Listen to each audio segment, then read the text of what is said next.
Notario Público 125 del Estado de México con residencia en Metepec. ¿Qué tal, amigos de las redes sociales? Bienvenidos al programa de la Hora del Notario. Hoy día 15 de mayo del año 2019. Antes de empezar el programa quiero felicitar ampliamente a todos los maestros en este día. ¿Quién no ha tenido maestros? Pues muchísimos. Yo mando un abrazo fraternal a quien realmente nos ha formado, que da su vida por formar generaciones. A todos los maestros les mando fraternalmente un saludo muy afectuoso y que pasen un día maravilloso. Hoy, amigos, tenemos en el programa a una amiga mía, quien conozco ya hace un rato, que es experta en materia de lavado de dinero. Se llama licenciada Angélica Cervantes Vera. Angélica, bienvenida al programa de la Hora del Notario. Eres asesora experta en prevención de lavado de dinero y además estás certificada por la Comisión Nacional Bancaria, ¿es así? Así es. Pues te cuento que en esta materia, todos aquellos que nos dedicamos a la prevención, porque realmente lo que hacemos es tratar de prevenir el lavado de dinero, una de nuestras obligaciones es contar con una certificación por parte de la autoridad competente, que en este caso la autoridad que emite esta certificación es la Comisión Nacional Bancaria de Valores. Fíjense, amigos, hoy hablaremos acerca de un tema muy importante que nosotros los notarios tenemos que hacer y cumplir sobre una ley que fue aprobada en el Congreso Federal en el año 2012 y entró en vigor en julio o en octubre del año 2013. Es muy común hablar acerca de la ley de antilavado, que más bien el nombre correcto es Ley Federal para la Prevención e Identificación de Recursos de Procedencia Ilícita, y bueno, es casi una letra muy grande. Pero esta ley tiene diversas obligaciones. Hoy hablaremos acerca de cuáles son aquellas operaciones vulnerables que son consideradas como lavado de dinero, para que usted que nos escuche sepa exactamente cuáles son ellas. Pero antes que nada quisiéramos hacer un parámetro. ¿Qué es esto de lavado de dinero? Un día mi hija me decía, oye papá, eso de lavado de dinero, ¿qué hacen? ¿Se mete el dinero en una lavadora o cómo se hace, no? El lavado de dinero finalmente es, pues, hay gente que pues de manera ilícita se dedica a blanquear el dinero, es decir, a meterlo al mercado formal, el dinero que pues obtienen de ilícitos, probablemente de tráfico, de drogas o de otros delitos, y que obviamente lo hacen legal. Eso en síntesis es el lavado de dinero, Te ¿no? cuento un rápido antecedente en materia de prevención del lavado de dinero, justo porque el lavado de dinero, como dices tú, pero ¿qué lo meten a lavar en una lavadora? Pues el antecedente viene desde los de Al Capone. Entonces Al Capone lo que hacía era que, recuerden que antes el alcohol era considerado como era un delito, ¿no? Comercializar alcohol, no permitido por el gobierno. Entonces, estos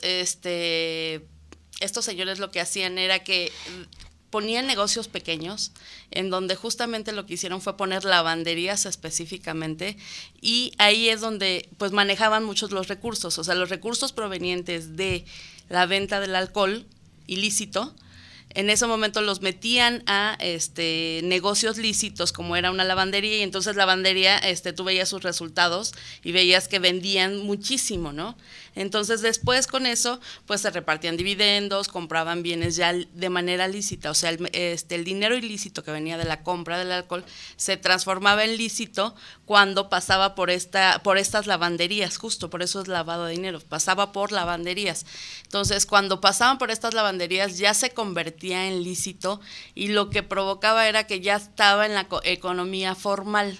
Entonces, de ahí viene justamente el lavado de dinero de Al Capone, sí. Que además terminó en la cárcel, no precisamente por toda la cuestión de delitos que hizo, de violencia, sino por un delito fiscal. Claro, justo.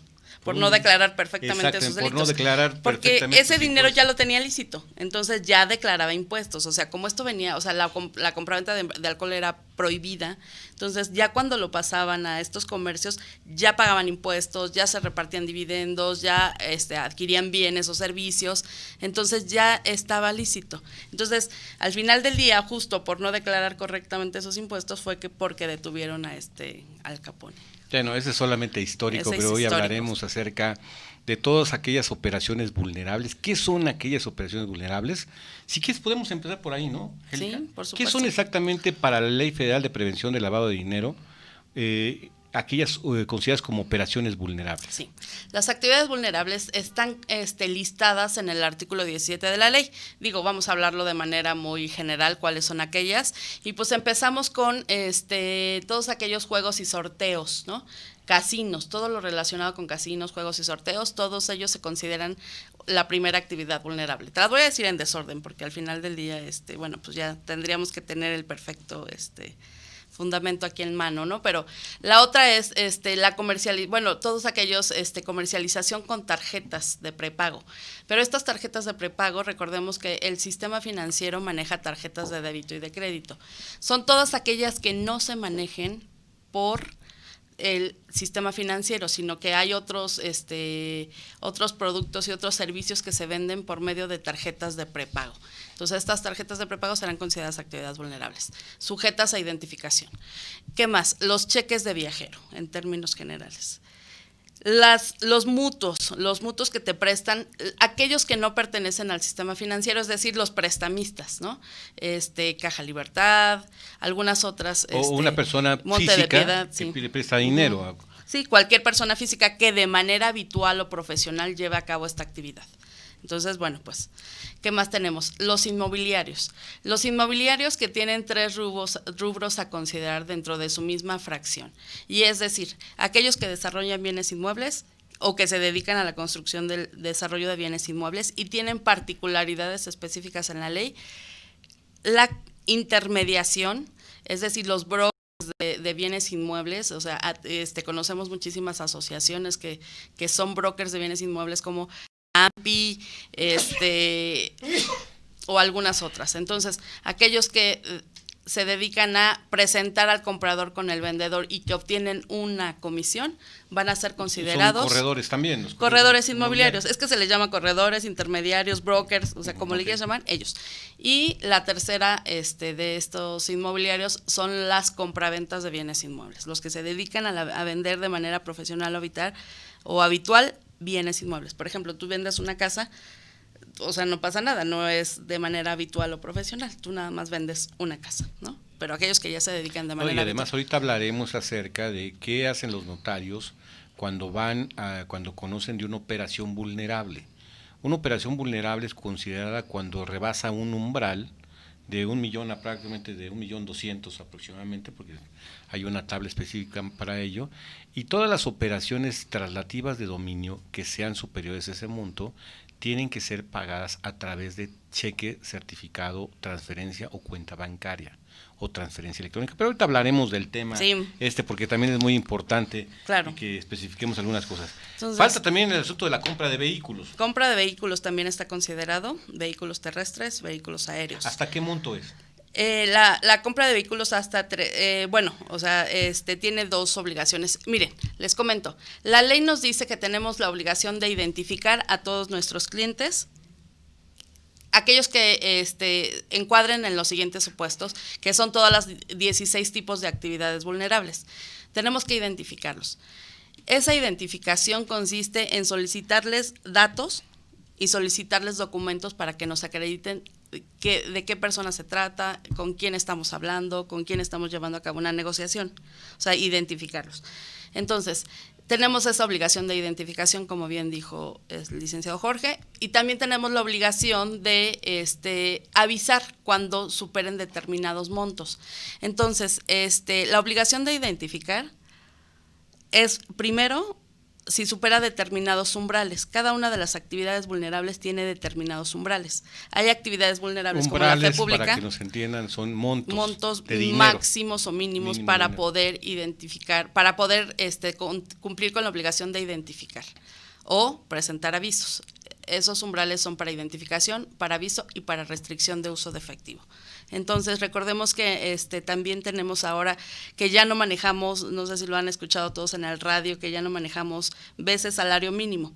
Ahora nos tenemos que referir a una unidad de medida de actualización, que como su nombre lo dice, esa actualización se da año con año en febrero de cada año. Entonces, tenemos que, sí, en el caso de la venta de los vehículos, nosotros vamos a presentar nuestro aviso cuando el umbral supere las 3.210 UMAS. ¿Qué es cuánto? 270 y tantos mil pesos, 271,000 pesos. Es una persona que compra un carro de 500,000 pesos, es sujeto de aviso. Es una operación vulnerable. De 300,000 pesos, sujeto de aviso. Hay reglas también específicas en este tema para el cálculo, pero bueno, en términos generales estamos hablando de esta manera. ¿Y cuándo van a identificar? Este caso está precioso porque aquí sí hay un rubro, hay un monto de mínimo para identificar, y es las 1,605 UMAS, ¿no? O sea, en vehículos, si nuestro monto supera las 1,605 UMAS, tenemos que identificar. Si supera las 3,210 UMAS, tenemos que avisar. Bueno, eso solamente por lo que respecta a los avisos. Pero a ver, estábamos en el asunto de la compra de vehículos. También las joyas, si usted está... Joyas, el blindaje de vehículos, las obras de arte. Y me llamaba la atención lo que me platicabas ahorita en el corte, que también son operaciones vulnerables los servicios profesionales. Sí, servicios profesionales en donde llevemos a cabo, o la persona lleve a cabo para terceros, pues administración de recursos. Uh-huh. Administración de recursos. En términos generales te lo dice la ley, no te especifica de qué recursos, pero aquí justamente encuadra un tema muy importante, que todo el mundo dice, pero aquí no dice, la ley no dice que también el outsourcing, pero en una interpretación de la UIF lo que dice la UIF es administración de recursos, ya sea recursos humanos o recursos económicos. Entonces, los que lleven a cabo outsourcing están encuadrados en la fracción 11, en el rubro de servicios profesionales y en la administración de recursos. Así es como en términos generales lo está definiendo la ¿Cuántas autoridad. Operaciones, qué catálogo, cuántas en el catálogo operaciones existen de operaciones vulnerables? Existen 15 actualmente ya en vigencia, pero hay una más que se adicionó, fue la intermediación o compraventa de monedas, de activos virtuales, que es la 16. Todavía no entra en vigor su cumplimiento porque todavía hay algunos ajustes. Monedas que ahora existen. Bitcoins. Ahorita pues la más conocida es los bitcoins. Entonces es la actividad vulnerable número 16.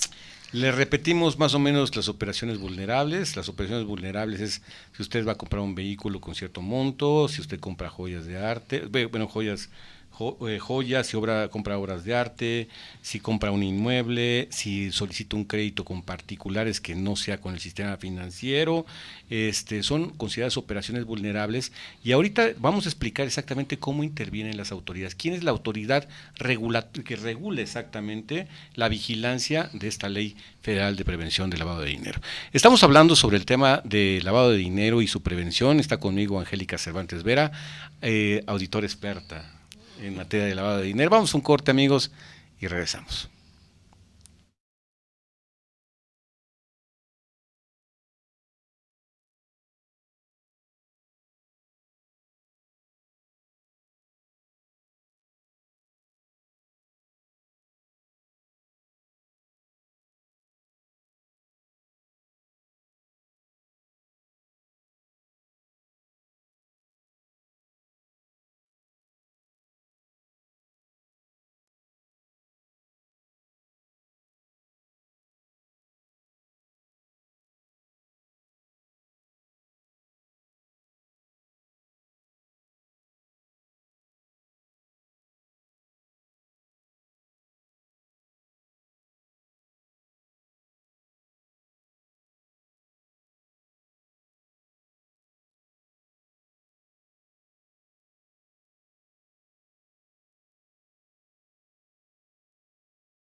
¿Qué tal, amigos? Estamos en la hora del notario platicando en esta mañana con la licenciada Angélica Cervantes Vera, experta en prevención de materia de lavado de dinero. Y estamos hablando exactamente de este tema. ¿Qué es el lavado de dinero? ¿Cuál es su prevención? ¿Cuál es la ley que lo regula? ¿Y quién es la autoridad que es la encargada de su vigilancia? Pues mira, como órgano superior tenemos a la Secretaría de Hacienda. Uh-huh. Entonces, la Secretaría de Hacienda tiene, justamente es la que regula a las actividades, la que cuida la prevención del lavado de dinero por medio de sus órganos, ¿no? Entonces, en este caso, en materia de instituciones, la materia de prevención del lavado de dinero no nada más es para los sujetos obligados a la ley, estas actividades vulnerables que comentamos, sino desde antes ya era para las instituciones financieras. Entonces, nosotros tenemos compromisos internacionales y entonces a eso nos debemos ajustar y nuestra legislación está adaptada justo para cumplir con estos compromisos internacionales. ¿Qué es el Entonces, GAFI? ¿qué es el GAFI? Que son las recomendaciones que emite GAFI, que son 40. Entonces, dentro de esta, un pequeño 2 o 3 recomendaciones son las que específicamente hablan de las actividades vulnerables. Casi todas ellas hablan acerca de las obligaciones en materia financiera. Entonces, la Secretaría de Hacienda, por conducto de la Comisión Nacional Bancaria de Valores, regula y supervisa a las instituciones financieras en materia de prevención de lavado de dinero. También la información que ellas recaben en materia de lavado de dinero, justamente la envían igualmente a la UIF, a la Unidad de Inteligencia Financiera. Por parte de las actividades vulnerables tenemos igualmente a la Secretaría de Hacienda, por conducto del SAT, que al SAT en este caso no es un órgano fiscalizador, porque la naturaleza de esta materia es de carácter administrativo. O sea, tenemos que tener perfectamente claro que aquí no estamos en un tema de fiscalización. Por lo tanto, la ley que nos regula es la Ley Federal del Procedimiento Administrativo. Entonces, tú cuando dirimes una controversia de carácter en materia de prevención del lavado de dinero, nos tenemos que ajustar a la Ley Federal de Procedimiento Administrativo, no al Código Fiscal, no a otros ordenamientos legales, ¿ok? Entonces, y de ahí o en su caso acudir al Tribunal Federal de Justicia Fiscal y Administrativa para tú dirimir cualquier asunto que te atañe en esta materia. Un procedimiento en esta materia. Exacto. Y de ahí la Secretaría el SAT es el que, pues evidentemente es el que nos puede auditar, el que nos impone las multas, el que cuida y vigila el cumplimiento de las obligaciones. Y a su vez está como yo le digo, el receptáculo de información, que es la Unidad de Inteligencia Financiera, cuya finalidad es el análisis y la investigación de todos aquellos avisos que nosotros presentamos. La Unidad de Inteligencia Financiera se encarga de pues analizar perfectamente que esas actividades no deriven en un delito, que a su vez lo avise a la PGR para que la PGR haga su investigación correspondiente. Para que usted más o menos nos entienda, hablamos de las operaciones vulnerables, lo que hemos hablado, si usted compra un vehículo, solicita un crédito, hace una compra-venta de un inmueble, hay autoridades responsables. Por decirlo, esas autoridades responsables, si usted va a comprar un vehículo, la agencia, el dueño o el concesionario de la agencia, tiene que enviar un aviso a la Unidad de Inteligencia Financiera, porque si no se mandan esos avisos hay responsabilidades específicas. Por decirlo, en el caso particularmente de un notario, de los notarios, en particular, si usted va a comprar o vender un terreno, nosotros tenemos que cumplimentar primeramente con un procedimiento de identificar a la persona, abrir un expediente único, llenar una serie de formatos y tenemos que mandar un aviso a la Unidad de Inteligencia Financiera, manifestando que el señor fulano de tal le vendió a otro señor fulano de tal un bien inmueble con una cantidad determinada y dicho pago fue a través de tal cuenta a tal cuenta. O sea, las cosas ya no son tan fáciles. Antes, cuando usted compraba una propiedad, no había este tipo de criterios derivados de esos tratados internacionales, donde usted llegaba y le pagaba a la persona en efectivo, la cantidad que fuera. No había control del efectivo. Lo que hace esta Ley Federal de Prevención del Lavado de Dinero es controlar un poco el efectivo, para que obviamente no se involucre el dinero del mercado ilícito al mercado formal, claro, a la economía formal.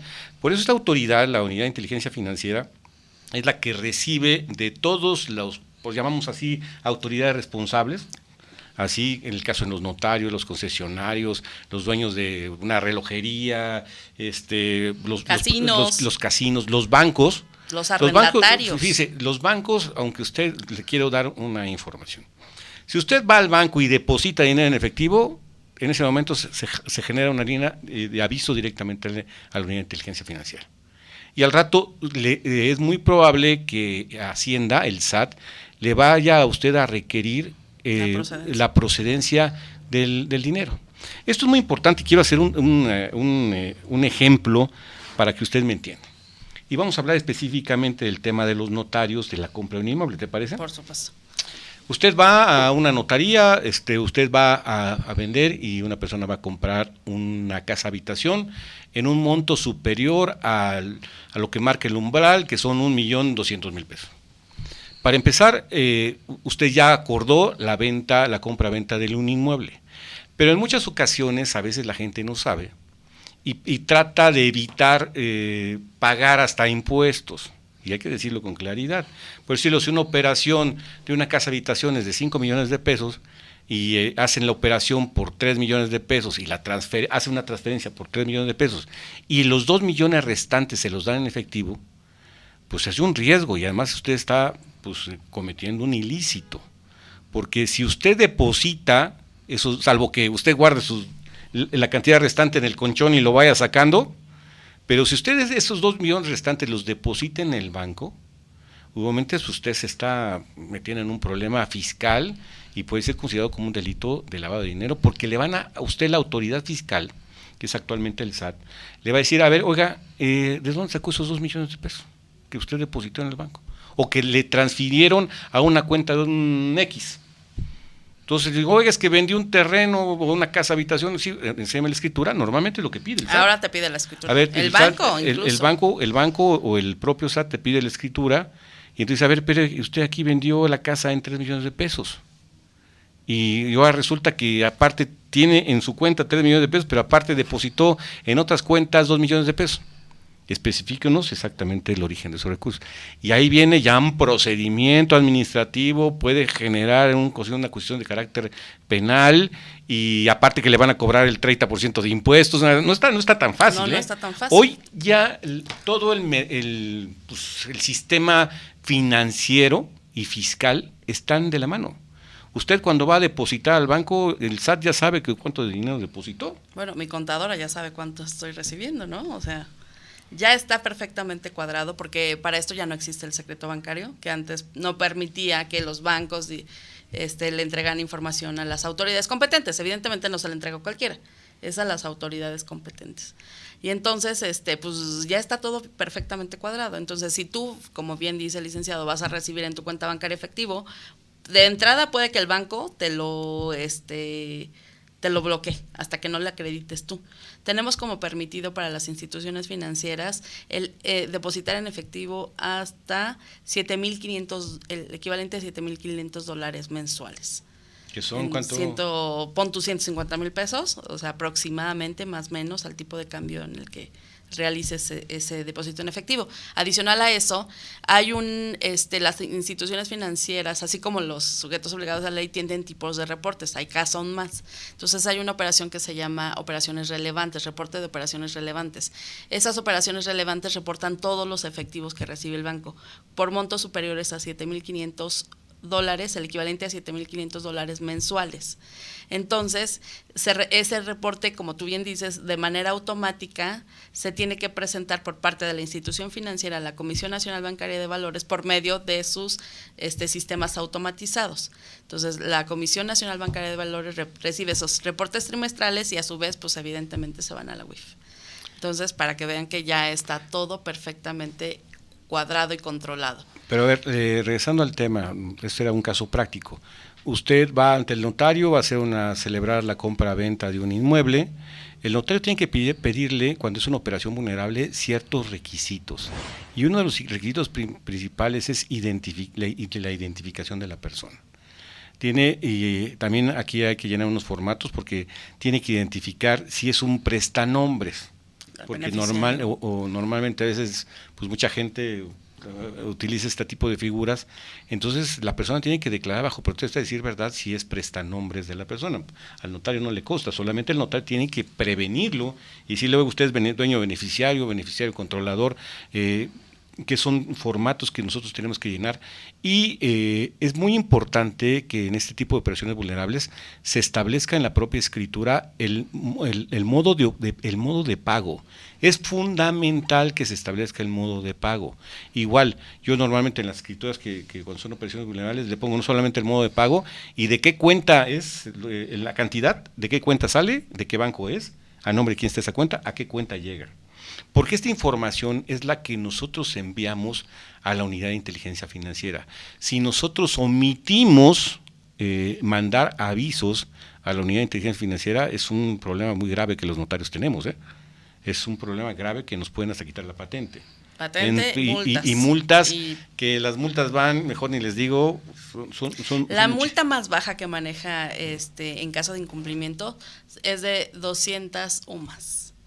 ¿Qué es? Y la más alta, 200 UMAS son a 84.49. Bueno, la cantidad que sale. Ahorita te la digo. Bueno, eso. Y la más alta es de 65,000. Bueno, son como 6 millones de pesos, ¿no? Sí, 6 millones. A ver, la más baja la tenemos en 200 sumas, 16,898 pesos. ¿Y la más alta? Y la más alta en 5,491,850 pesos. El notario de todas maneras tiene que hacer un expediente único, porque si para alguna revisión que pueda emitir el SAT o la Unidad de Inteligencia Financiera, el notario tiene que tener un expediente único, donde ese expediente único está la identificación de la persona, su registro de contribuyente, su CURP. Bueno, no metemos el acta de defunción porque si no es mucho, ¿no? Viene mucha información que nosotros tenemos que tener, los estados de cuenta, de qué cuenta salió, la copia de los cheques o la transferencia electrónica, es decir, todo un expediente perfectamente determinado, porque pues eso es lo que realmente nosotros los notarios hacemos para el caso de la prevención, en el caso de la compra-venta de un bien inmueble. Ahora, si me permites decir cuáles son las obligaciones de manera rápida para que estén en un contexto general. Pues la primera definitivamente es que te tienes que dar de alta en el portal de prevención de lavado de dinero. Esta información es para todos los compañeros notarios que a la vez también nos hacen favor de escuchar y de ver el programa. Bueno, pues, entonces la alta, te tienes que dar de alta en el portal de prevención. Quiero distinguir, porque muchos me han preguntado, ¿en dónde? En el buzón tributario. No es el buzón tributario, es un portal especializado en materia de prevención de lavado de dinero, SAT, ahí lo encuentran, ahí se dan de alta. Una vez que se dan de alta, se tienen que dar de alta con la actividad vulnerable que les corresponda. Esto es súper importante, es FEP en el caso de los notarios, FE pública, corredores públicos, notarios públicos. Hay otro que dice servidores públicos. Hay que tener cuidado de hacerlo correcto. Poner los datos correctos, domicilio de donde está la notaría, datos correctos. Esa es la primera obligación. Ahora, la otra es, si se van a ir de interinato, eso es súper importante que también lo sepan, es que se tienen que dar de baja la actividad vulnerable, no del portal, sino la actividad vulnerable. Si no se dieron de baja y aunque tengan otro notario interino, de todas maneras es personal. Tú tienes que seguir cumpliendo con tus obligaciones. Y si no presentas reportes en ceros, cuando estés dado de alta con la actividad vulnerable, entonces vas a tener multas por incumplimiento de no presentación de avisos. Okay. Es por lo tanto que ustedes tienen que asegurarse de dar de baja la actividad vulnerable cuando se vayan de interinato o cuando dejen de ser notarios públicos, ¿no? En este caso, o cualquier otra actividad vulnerable. Esa es la primera obligación, alta del sujeto obligado. Identificar lo que has comentado, o sea, identificar por medio de documentación e información que le vamos a pedir a los clientes que tenemos que tener en un expediente único.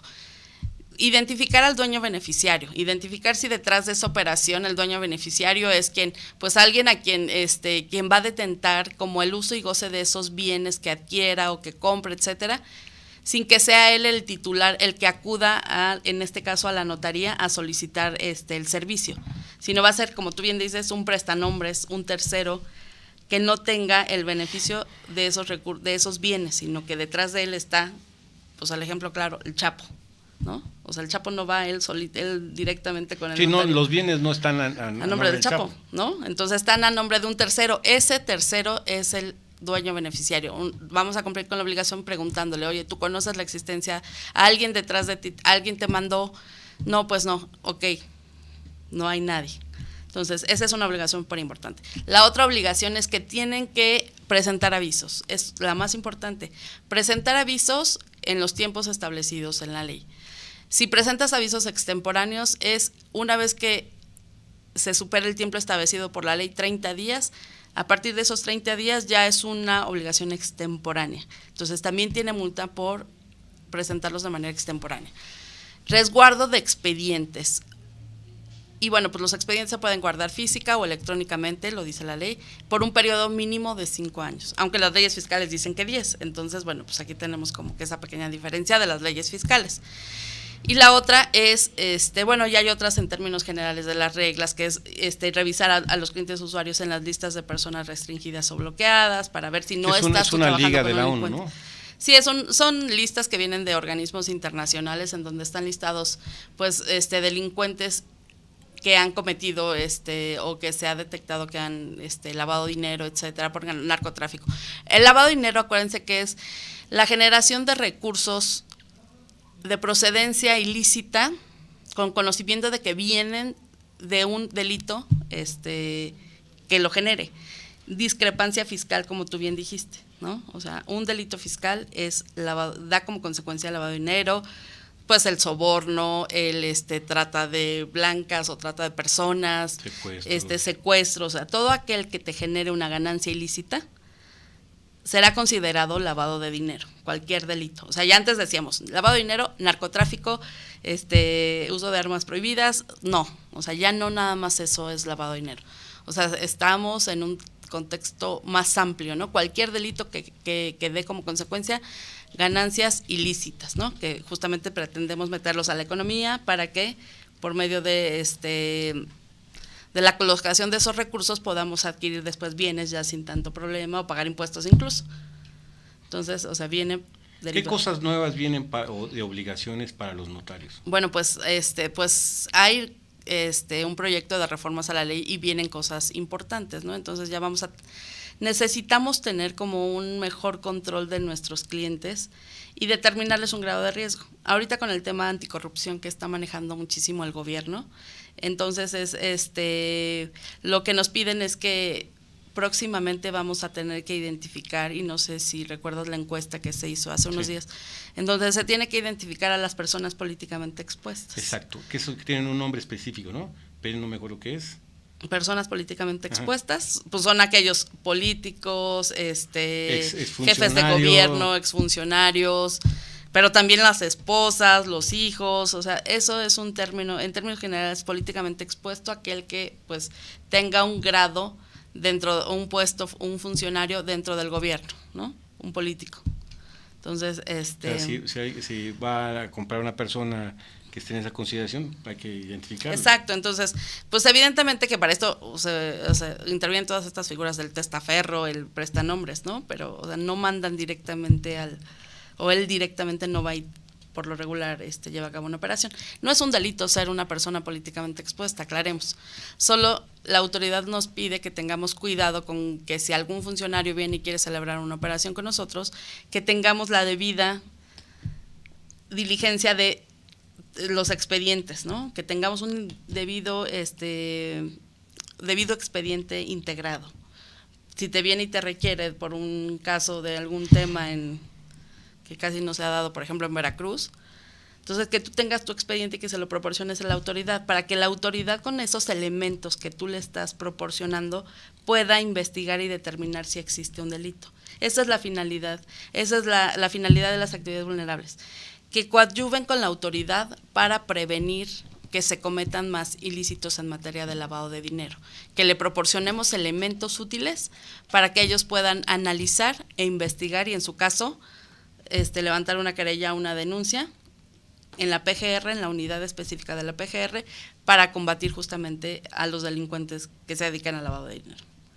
Esa es una de las principales solicitudes de la autoridad para todas las actividades vulnerables. Por cierto, hay una nueva modificación a la ley, y porque ahora nosotros notarios tenemos la obligación de pedir al SAT si usted vendió una propiedad 2 años anteriores a la fecha. Antes no teníamos formas, era una declaración bajo protesta de decir verdad. Entonces, si usted ya vendió una casa habitación y está tratando de exentar ese impuesto, ahora le notifico a usted que ya no se puede así, hay que pedir un informe. El informe nosotros los notarios lo tenemos que pedir al SAT para ver si hay declaraciones anteriores de que usted haya vendido un inmueble en ese tiempo, para que ya no se exente y pague el impuesto correspondiente. Pero bueno, esta, como en otras muchas actividades, son lo que hacen los notarios en materia de prevención de lavado de dinero, y esperemos que esta información les haya sido útil. Y Angélica, yo como siempre te agradezco mucho, eres una profesional, te has ganado el cariño de muchos notarios del Estado de México y de verdad te reconocemos tu profesionalismo. Les agradezco mucho la confianza, principalmente, y pues cualquier duda que tengan, con todo gusto estamos para apoyarlos, incluso por medio del colegio, ¿eh? El colegio ha tenido a bien recomendarme a algunos notarios para que les podamos ayudar y asesorar, por lo menos para que pues estén seguros de que lo que están llevando a cabo en base a la ley, pues es lo que llevan no de manera podíamos correcta. dormir en el caso cuando fue publicada la ley en el año 2013, pues eran muchas reglas que teníamos que cumplir, había un poco de desconocimiento de cómo se iba a llevar cómo a se cabo, haría, cómo tenías que darte de alta, el ingreso al sistema, los informes que se tenían que dar, y más pues por las penas y sanciones que esto implica, el dejar de mandar informaciones a la Unidad de Inteligencia Financiera.